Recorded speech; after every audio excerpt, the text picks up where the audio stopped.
Bon week-end à vous, bienvenue au journal Info Pacifique. Voici les points qui dominent l'actualité. 32 policiers ont été assassinés dans seulement l'espace de 6 mois, s'insurge le RNDDH qui appelle à la réévaluation de la PNH à l'occasion des 26 ans de l'institution. Décès de l'homme d'affaires Philippe Vildrouin jeudi soir, la COVID-19 en serait la cause. L'ingénieur électromécanicien Éric Lamotte s'est suicidé avec son arme vendredi. Il souffrait de complications au niveau de la santé à cause du coronavirus. Alexandre Pierre-Paul, alias Canal du Vent, a été tué par balle jeudi soir à des dunes de l'Artibonite par des individus qui circulaient à bord d'un véhicule. Le militant Nélus Nérus appelle tous les acteurs à laisser de côté leur ego pour pouvoir adresser les problèmes du pays et trouver des pistes de solutions à la crise. L'activiste politique Paul Géraud Jean-Baptiste invite la Cour supérieure des comptes à diligenter un audit sur la gestion des fonds alloués à certains organismes tels le SNGRS et le CNE.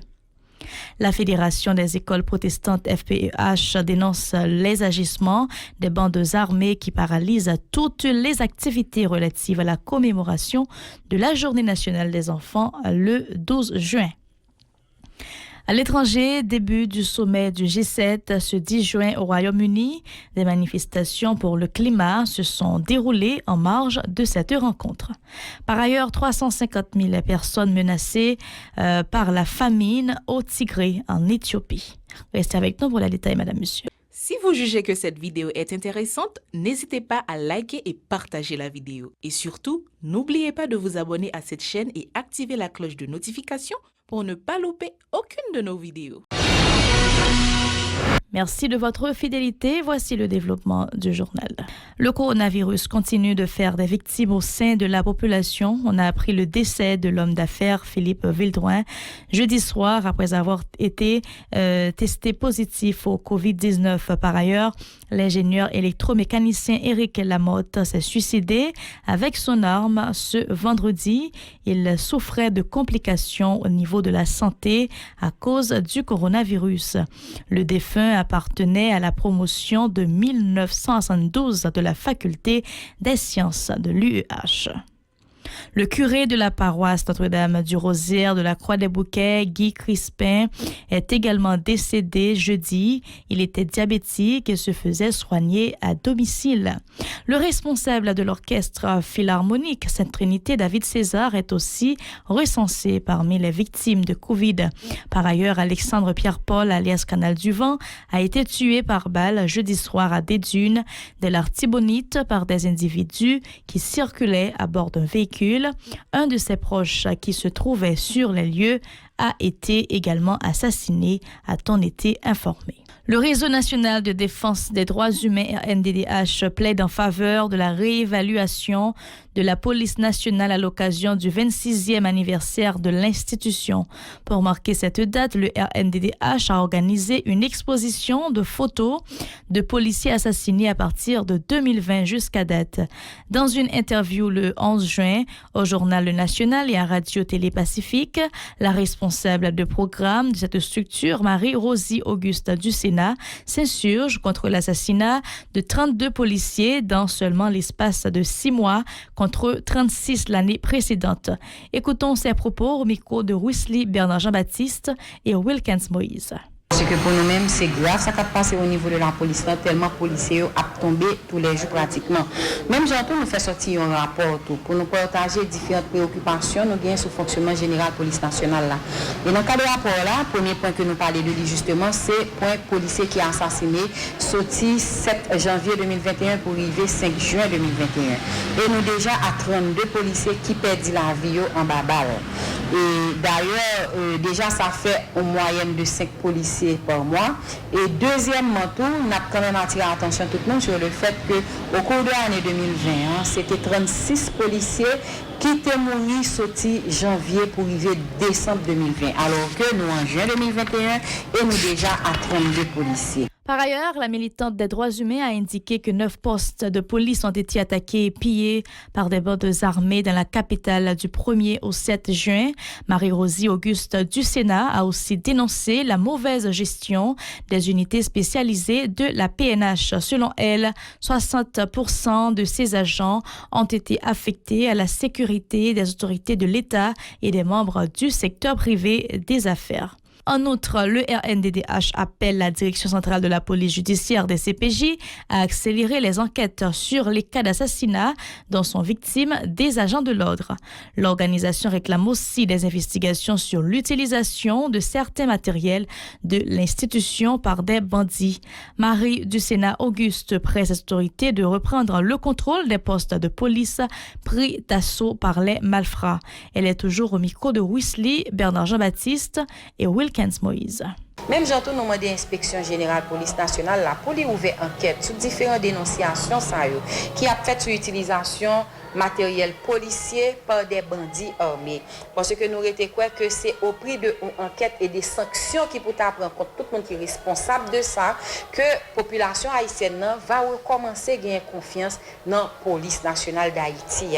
Et enfin, nous demandons le Conseil supérieur police nationale là pour lui dégager le coup qu'on est pour lui prendre contrôle tout commissariat, sous-commissariat, antenne de police qui journée jeudi a nommé bandit qui journée jeudi a sous contrôle bandit armé et nous demandons pour CSPN dans chita tout sous fonctionnement bancal police nationale là parce que journée jeudi a institution ça qui est tellement important pour nous, c'est une institution qui est au bord du gouffre.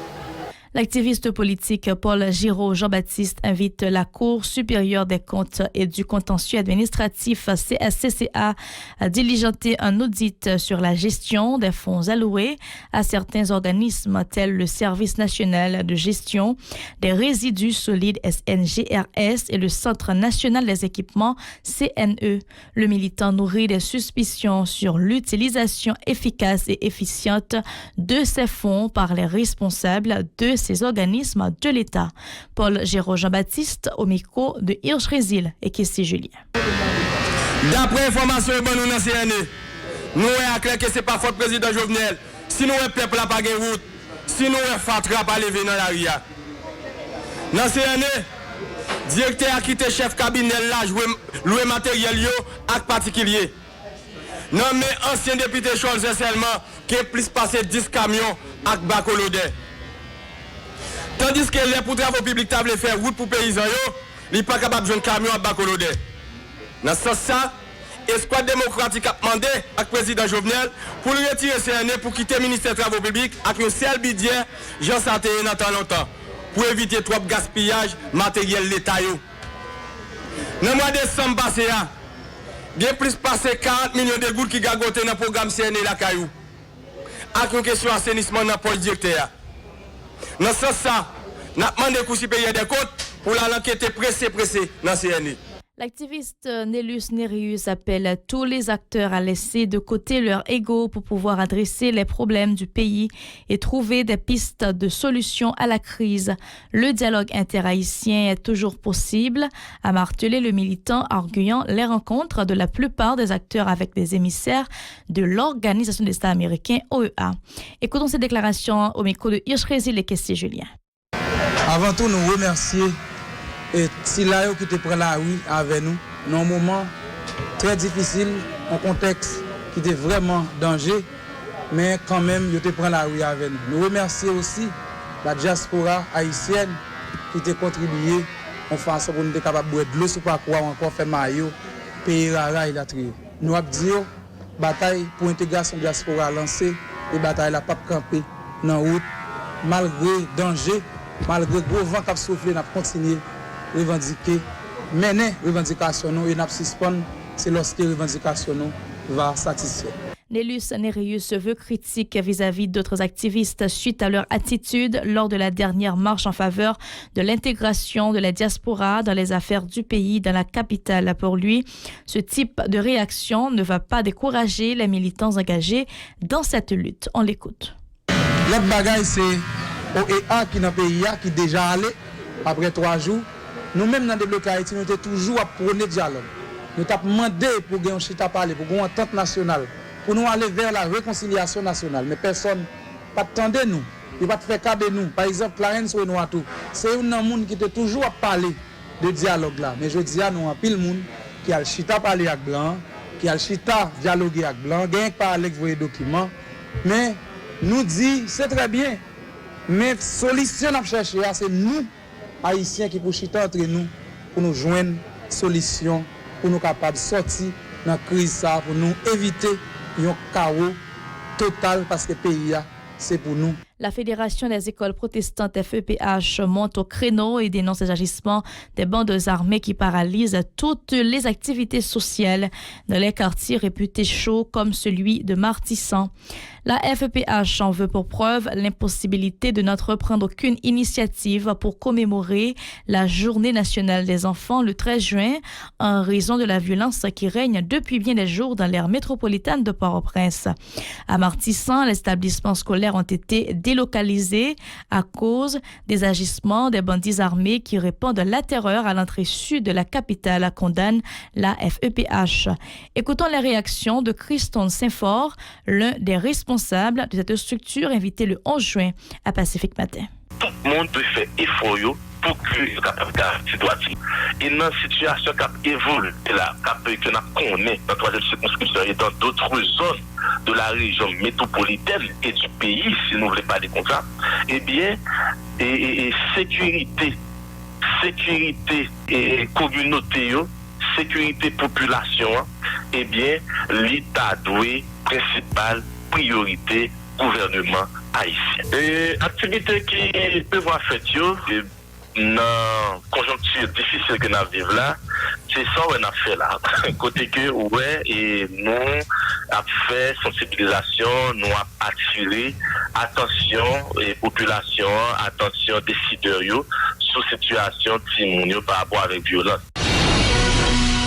Dans l'actualité internationale, Madame, Monsieur, début du sommet du G7 ce 10 juin au Royaume-Uni, des manifestations pour le climat se sont déroulées en marge de cette rencontre. Sonner l'alarme, c'était l'un des cris de ralliement des manifestants mobilisés en marge du G7. Les vendredis, pour le futur et Extinction Rébellion, les deux mouvements venus faire du bruit sous les fenêtres des chefs d'État et de gouvernement sont venus rappeler l'urgence qu'il y a de sortir enfin des beaux discours politiques. Ce qui frappe lors de ces manifestations pour le climat, c'est la jeunesse des militants. Plus de 500 personnes ont participé à ces rassemblements qui se sont déroulés dans le calme et sans violence. Toujours à l'étranger, 4 millions de personnes ont besoin d'aide alimentaire au Tigré. Cette région du nord de l'Éthiopie est en proie à un conflit depuis plus de 6 mois. Et le temps presse, l'ONU multiplie les alertes sur la menace imminente d'une famine pour les populations des plus isolées. L'acheminement de l'aide humanitaire est en effet bloqué par les groupes armés. Si rien ne change, le programme alimentaire mondial met en garde. Des dizaines de milliers de personnes risquent de mourir de faim. Outre la famine, des exactions dont l'usage généralisé du viol sont dénoncées. Pour l'heure, les membres du Conseil de sécurité de l'ONU ne parviennent pas à se mettre d'accord. La Russie, notamment, soutient le gouvernement éthiopien. Addis Abeba a lancé en novembre une opération militaire contre les autorités régionales qui s'opposaient au pouvoir central.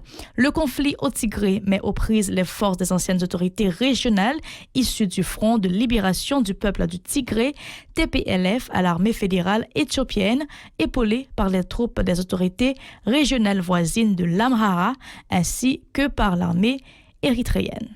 Merci d'avoir suivi ce journal. Restez branchés à la télévision Pacifique pour la suite des programmes.